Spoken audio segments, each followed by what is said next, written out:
Welcome, everyone, again to our third episode of Meet the Maestro. And we are here with conductor candidate Grant Harville. And it's a very exciting time to be able to do this. We're having our concert series coming up in February. To begin this, I'd really like to start things off in a good way. And Vince, if I could ask you to give our land acknowledgement.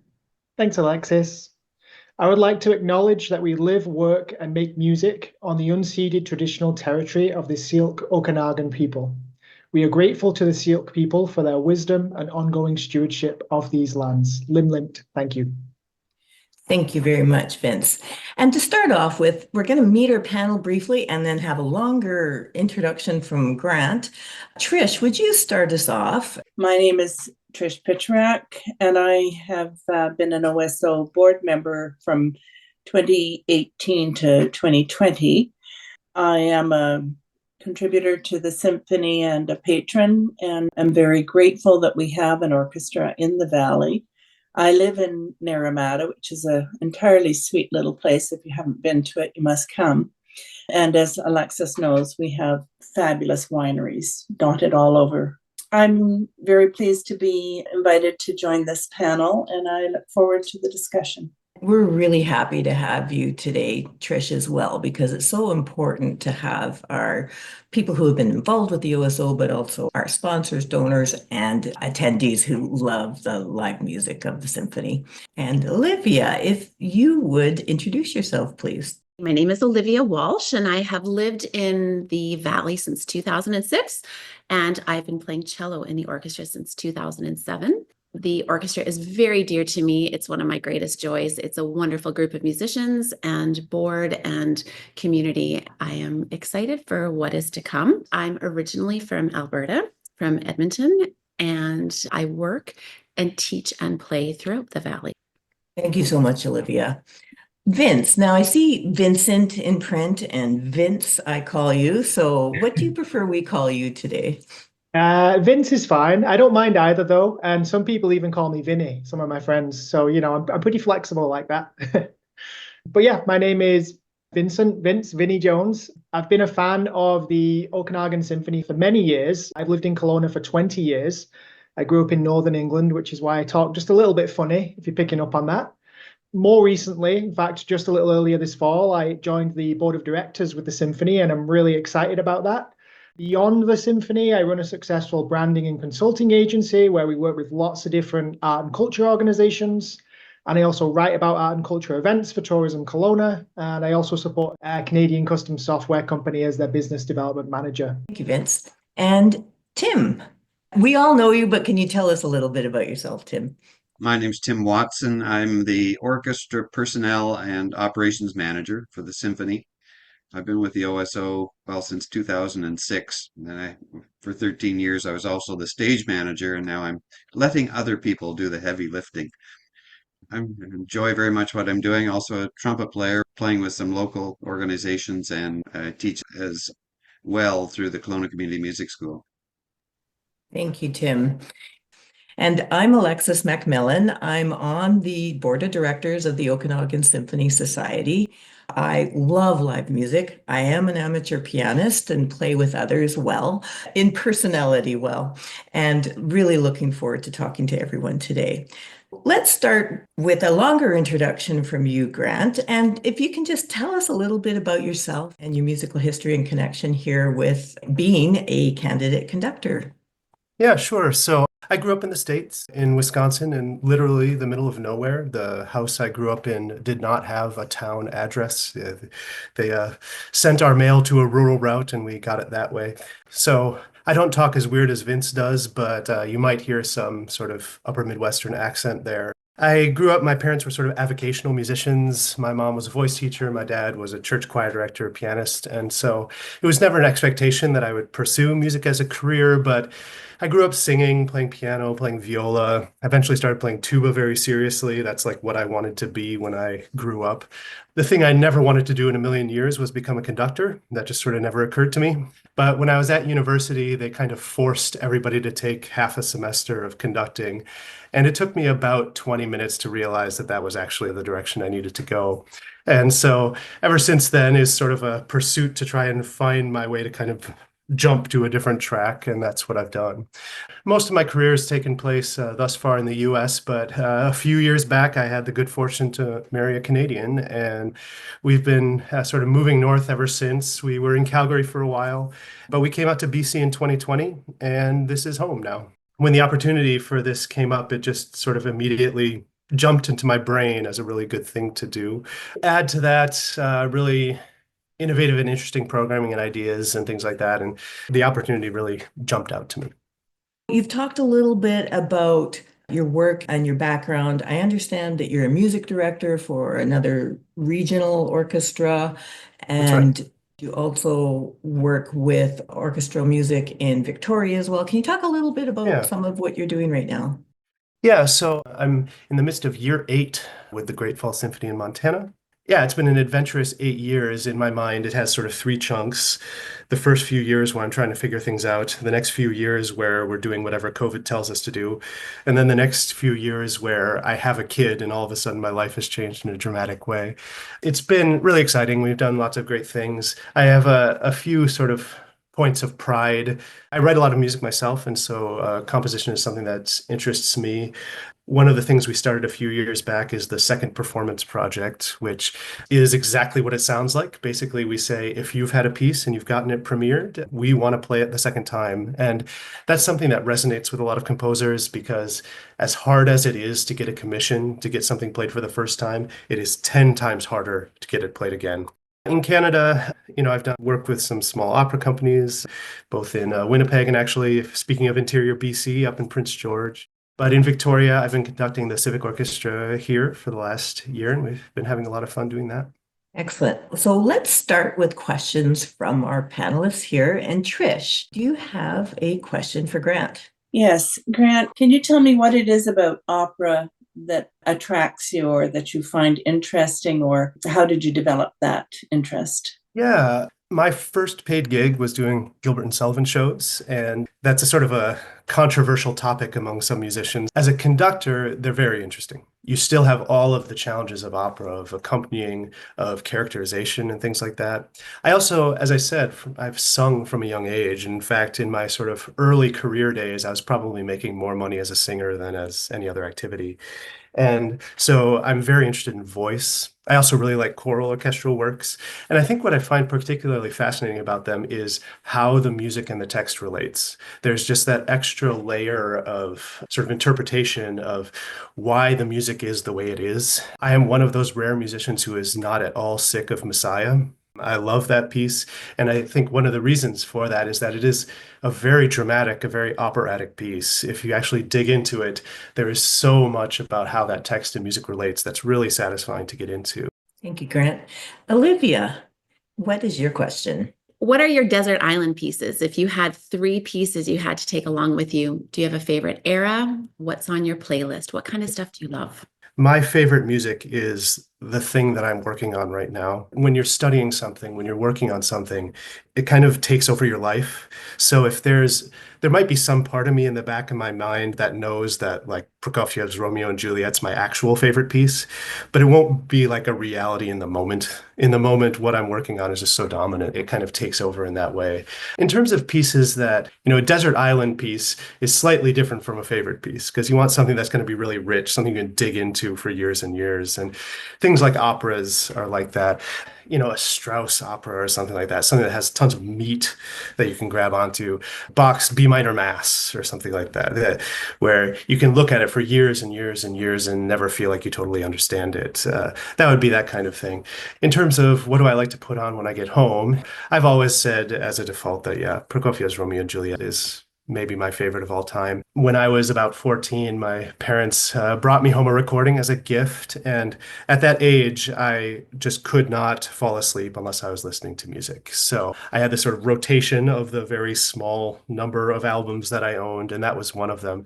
So whenever I hear that opening introduction, it's something that just takes me back to my middle school bedroom. Yeah, it's just exudes charm all the way through it. It's so heartfelt, so romantic, so imaginative that it would take me a long time to get sick of that one. Thank you, Grant. Vince, actually, I should call you Vincent. I should do all your names during this. Vincent, what's your question? Grant, this is a bit of maybe a quirky one for you, but I'm curious what the day of a big show looks like for you, a big concert. Do you still get nervous? Do you have any pre-show rituals or superstitions that you like to stick to? I'm aggressively anti-superstitious to the point where it probably qualifies as a superstition. I have no rituals, and I make a point of it. My favorite thing on a day of performance is if something goes wrong, because it sort of takes you out of your own head. You have something that you need to address, something that will get you from obsessing over what might happen later. And I love doing pre-concert shows. In general, I just love talking about music. I will talk to you about music for days and days and days.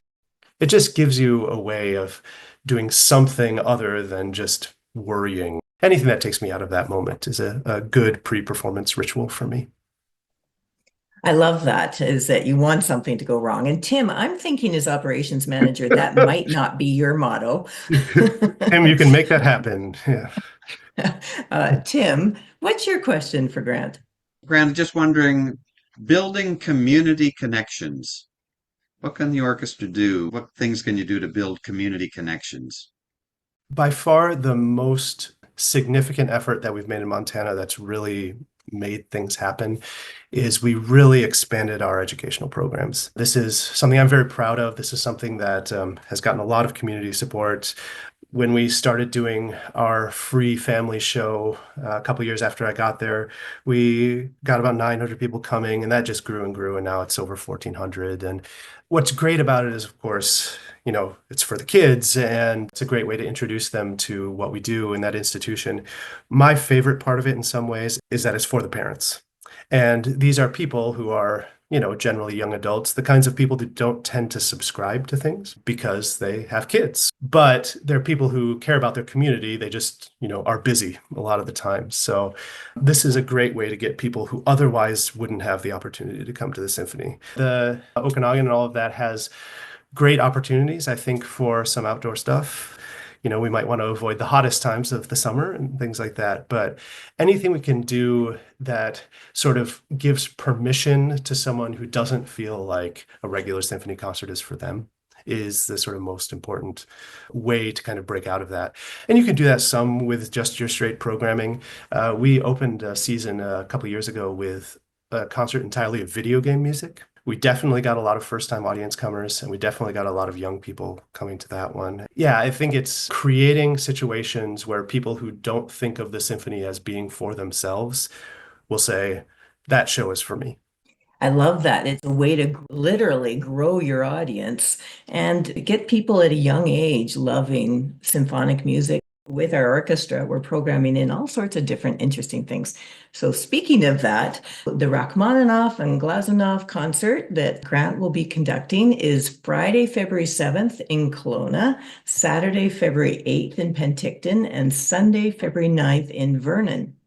So Grant, I happen to know, because I asked our team, that you were actually the arranger of the first piece that's on the program, which is the Debt, which is Cave of the Winds, which I was unfamiliar with before this.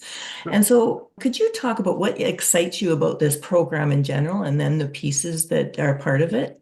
Yeah, so we were choosing the dates and things like that, and the program was already selected, right? So February was the date that worked, and this program sort of lands in my lap. And my first reaction to it is this is a very eclectic program. We've got Canadian music, we've got American music, we've got Russian music, we've got French music, we've got music of all different sort of shapes and sizes. But the more I dig in, the more I realize just how connected all of this music actually is. You can tell some of the exact same stories about them if you want. So for example, the Glazunov saxophone concerto versus the Rachmaninoff symphonic dances. You could describe the Rachmaninoff like this. In 1917, Rachmaninoff, seeing the political situation in Russia, decides to leave, and after a brief stint in a few other places, settles in his new homeland where he meets a musician he admires. That musician commissions him, and he writes this piece, which features the saxophone prominently, 2 years before his death. This will be the second to last piece he ever writes. Now, here's a story about the Glazunov.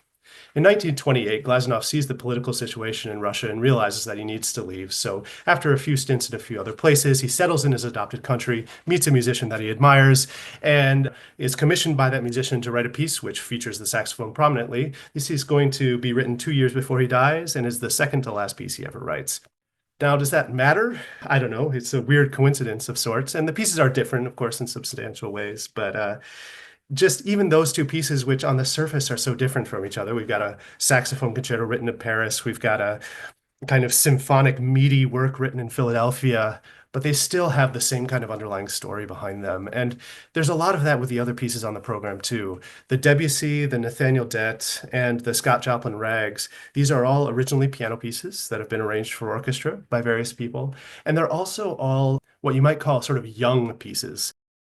Grant, one of the questions I have, and I thought was interesting about the program, is that our feature performer, who is Alan Harrington, is playing both the concerto and then also the feature part of the Rachmaninoff. And that's a bit unusual in itself, is it Yeah, not? it's sort of generous on his part. It's not something that concerto soloists generally do. Alan's, of course, a Winnipeg-based saxophone player who I've only met him through email, but if his recordings are any indication, it's going to be completely fantastic. So looking forward to that one tremendously. The Glazunov was actually written for a guy named Marcel Muhl, who is sort of the first person who said, you know what, the saxophone should really be a classical instrument. And he commissioned a lot of concertos. And the Glazunov is actually one of the first kind of real staples of the saxophone concerto repertoire. If the Glazunov and Rachmaninoff, as I say, are sort of old pieces, these are kind of mahogany and whiskey sorts of pieces, end of career pieces. The other three, the Nathaniel Dett Cave of the Winds, the Claude Debussy Petite Suite, and the two Scott Joplin Rags, these are kind of youthful pieces, by which I mean these are composers who are going to have important, substantial career events that happen after these works are written. So there's a kind of youthful quality to all of them, even if they weren't literally very young. Joplin was about 40 when he was writing these rags, but that was young. He was 20, and Debussy was in his late 20s when he wrote these. They have a lot of charm. Debussy is just a beautiful, beautiful sort of quintessentially French kind of mid-19th century piece, which goes down very easy. The Dett March, Cave of the Winds, he's born in Niagara Falls, so the title is obvious. It's very much part of the kind of John Philip Sousa style at the time. Yes, I did do this arrangement myself. You know, when they sent it to me, they sent me a string version of it, and the string version was completely competent, and I would have been happy to do it. But after a couple of weeks of just sort of thinking about this piece and the way it works and the kind of music it is, it felt like it was begging for winds and percussion. And so I sent a note to the management folks saying, what if I arranged this one? And they said, fine. So hopefully that gives the opener of our concert just a little bit more oomph than it otherwise would have had. The two Joplin rags that we're doing, the Paragon rag and of course the Maple Leaf rag. With apologies, the Maple Leaf is not actually Canadian in any meaningful way. It's named after a club in Missouri that he was working at. You can tell that Joplin at this time of his life was really aspiring to a different kind of compositional career. He starts writing operas in the early 1900s. He writes music for the stage. He's also probably syphilitic at this time and starts to notice that his health is going down, and he's really thinking about legacy. Both he and Nathaniel Dett are both composers who are working primarily in black spaces and different kinds of black spaces. For Joplin, this means clubs and dance halls and things like that. For Nathaniel Dett, it means historically black colleges and universities. And they're both very aware of the sort of limitations of those spaces and how they want to kind of break out of them and bring innovation into the sort of genres that they're working within. So for both them and for Debussy, who is again incredibly innovative composer, those are mostly future activities. These piano pieces that we're dealing with are the early career stuff where they're just, again, they're filled with charm. They're so fun. There's a reason that Maple Leaf Rag was one of the first best-selling piano sort of bits of sheet music in the United States at the time. I remember playing it a long time ago. I have to go find it. I think we have time for more questions from our panel. Trish, what's your next question? It's interesting to hear your variety of interests and knowledge. And how did you develop that? Clearly, you took lessons as a child, but tell us a bit more about your academic influences. As a young child, a lot of it had to do with just simply that music was around. It sort of embedded itself within me in a way that I didn't even understand. So it seemed completely natural to me that I would sing in a choir and play in a band and join the strings education program and things like that. That was just a thing people did. I remember having a hilarious conversation with a friend of mine when I was in about seventh grade, where we were playing Brahms' Variations on a Theme of Haydn. And somehow, I don't know how, but I recognized it. This was a tune that I knew. And I was telling my friend that we were playing this piece, and I said something like, "Oh, it's the one that goes da ya dun dun dee da." And he just sort of looked at me, and it was just this moment where I was like, okay, maybe not everybody has had the exact same listening experiences that I had growing up. But I think like most people who pursue this route, you have great teachers. I had a youth orchestra that I absolutely adored. But I did have a lot of sort of private interest without asking for it in any way. When I was 12 years old, my dad happened to bring home a copy of The Planets by Holst, which I know has been played recently, and a copy of the score. And I just remember just sort of reading through it and listening to it as I went. I've always loved music history. I was sort of that kid. I loved music theory. I loved orchestration. I liked reading orchestration books when I was in high school and things like that. And I think one of the reasons why I did eventually become a conductor, why it seemed to make so much sense, is that conducting is the thing that allows you to do all of it, right? I get to be a performing musician. I get to use my music theory chops and talk music history. I'll have these sorts of conversations where we talk about context and things like that. All of those interests sort of come into one sort of neat little package with this career. Olivia, speaking of teachers as well as, of course, musicians, and I have heard you burst out into song occasionally, Olivia. I do love to sing. I love your passion, Grant. It's really exciting to hear about all of this. And I know exactly what kid you were, or you were at school with the interest in theory and composition and all that. I'm interested to know, what is a concert or a ticket that you've bought recently that hasn't been for the symphony or for the opera or for chamber music? Well, let me say this. This wasn't so recent, but it's maybe one of the most influential concerts I've been to. And I mention it in particular because it's a Canadian band, and that is Le Vent du Nord, the North Wind. They're a Quebec folk band. One of the best nights of my life. Talk about infectious joy, just that they bring to what they're doing. Also, they're speaking French, and I speak a little bit of French. I wouldn't call myself fluent. I don't think it's totally fair to call music a universal language truly, but it can sure transcend in ways that other things don't.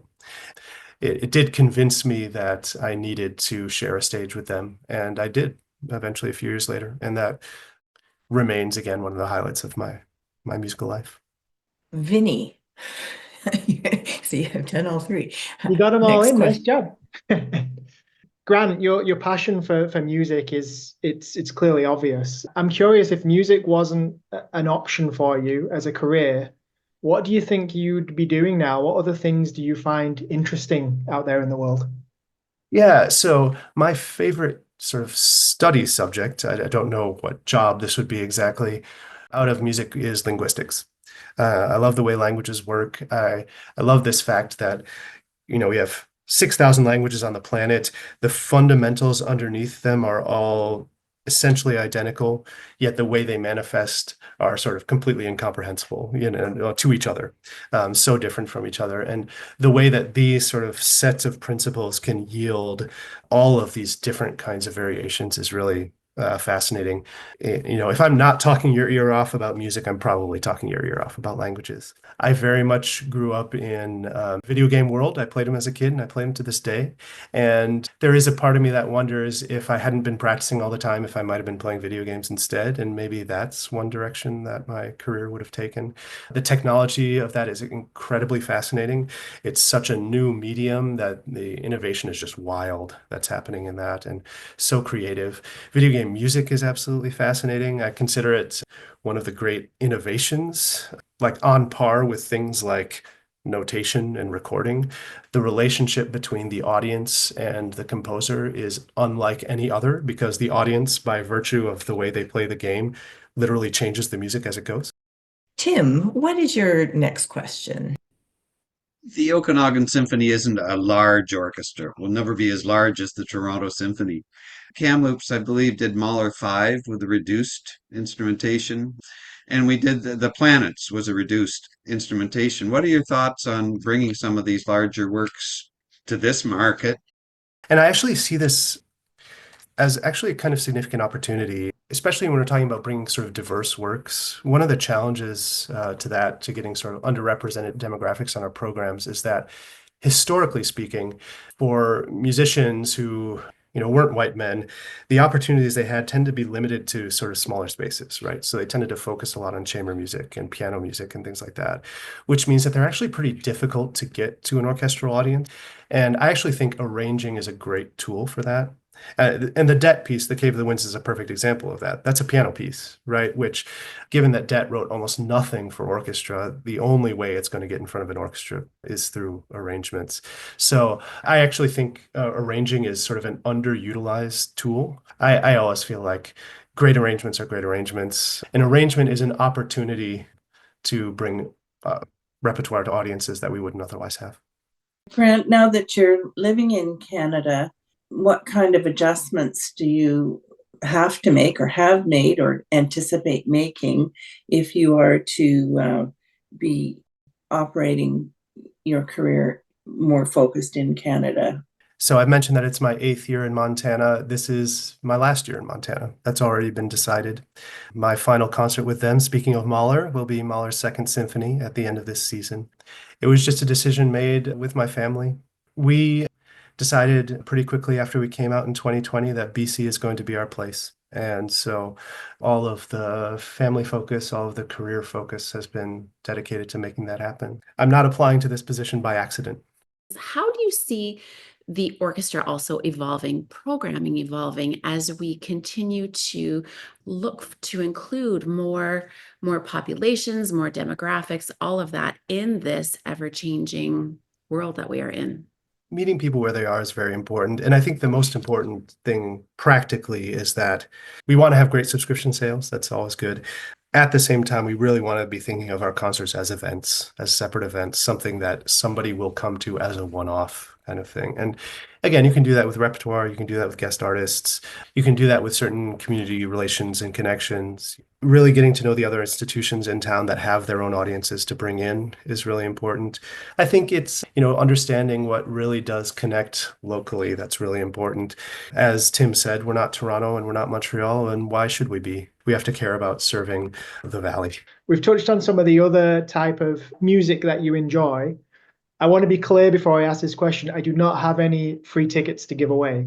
But if I did have free tickets to either a Taylor Swift show or a Harry Styles show, which one would you go to and why? I'd have to say the Taylor Swift one because presumably those are so unbelievably expensive. It's the only way I could ever get to one of those.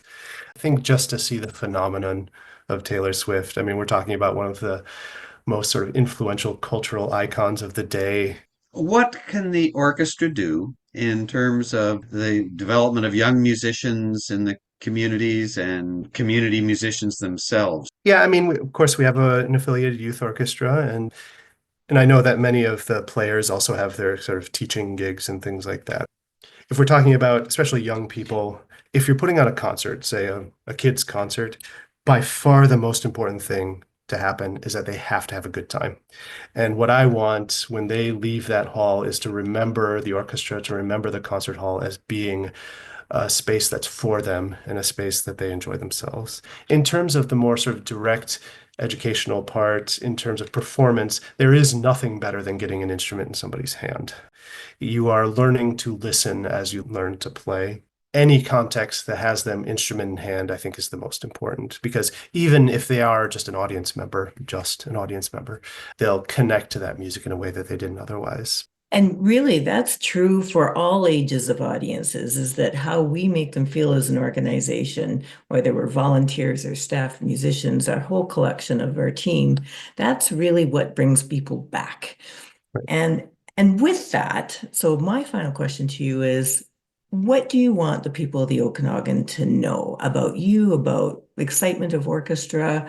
We have many people in many roles, and that includes audience members who are at the core of, we need to make sure that we put on great shows for the people that support us. What do you want them to know? As I said at the very beginning, I'm a kid from nowhere, quite literally from nowhere. If I can fall in love with what orchestras do, then anybody can fall in love with what orchestras do. One of the barriers I think that exists is that people assume that you need some sort of background. It doesn't hurt. Any connection you have is going to make that thing stronger. But the way to appreciate music is to listen to it, to give yourself up and just let it act on you. And if you do that enough times, eventually it'll hit. We talk about music and emotion a lot. And in my opinion, emotion is the reward. It's the response that comes when we understand. And when that emotion hits, that means that you understand it more than any music theory textbook could ever teach you. I just really want to, for all of us and our much larger team that is part of all of this, thank you for your time today. And we're very excited about welcoming you to the Okanagan in all our different communities when you come in February. I'm very excited to come. Thanks. I'm really excited, Grant, to work with you. Yeah, I'm looking forward to it a lot. And yeah. Grant, great to meet you over Zoom, and look forward to when you're here in February. Yeah, looking forward to it, Tim. Great. Thank you, Grant, and appreciate your time today and your thoughtful responses. Yeah, good to meet you too, Trish. Yeah. Thanks, Grant. Thanks, everyone. Thanks, Alexis, for Yep. hosting. Thank you, everyone. And we look forward to seeing you, Grant, soon-ish. Okay. Bye, Bye. everybody. Bye, everyone.